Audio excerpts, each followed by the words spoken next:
மத்திய அரசிடமிருந்து சமமான நிதி பங்கீடு இல்லை என்ற குற்றச்சாட்டை முன்வைக்கும் கர்நாடக காங்கிரஸ் தலைவர்கள் தென் மாநிலங்களை இணைக்கும் வகையிலான பொருளாதார கூட்டணியை உருவாக்கும் முயற்சியில் இறங்கியிருப்பதாக தகவல்கள் வெளியாகி இருக்கின்றன.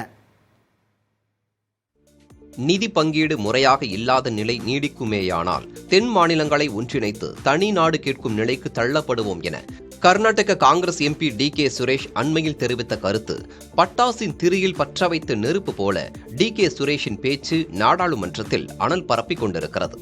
இந்த கருத்துக்கு வலு சேர்ப்பது போல மத்திய அரசின் வரி பகிர்வு குறைவு காரணமாக கடந்த 4 ஆண்டுகளில் 45,000 கோடி ரூபாய் அளவுக்கு இழப்பு ஏற்பட்டுள்ளதாக கர்நாடக முதலமைச்சர் சித்தராமையா குற்றம் சாட்டியுள்ளார்.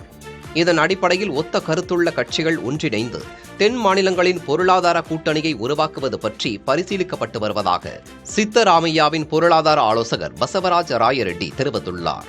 கூட்டாட்சியில் அனைத்து மாநிலங்களுக்கும் சரிசமமான உரிமை மற்றும் வாய்ப்புகளை வழங்கும் வகையில் இந்த கூட்டமைப்பு அமையும் என்றும் பசவராஜ ராயரெட்டி தெரிவித்துள்ளார்.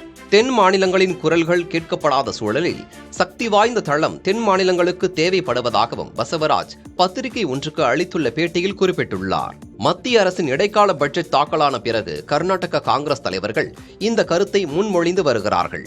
மத்திய அரசின் நிதி பகிர்வில் அதிருப்தியை வெளிப்படுத்தும் விதமாக புதன்கிழமை தலைநகர் டெல்லியில் போராட்டம் நடத்தப்படும் என்றும் கர்நாடக காங்கிரஸ் தெரிவித்துள்ளது.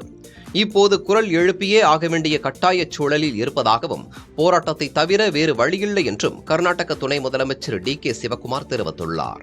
இதேபோல கேரளா, தெலங்கானா மாநிலங்களும் மத்திய அரசின் நிதி பகிர்வை கண்டித்து போராட்டங்களை நடத்துவது பற்றி திட்டமிட்டு வருகின்றன.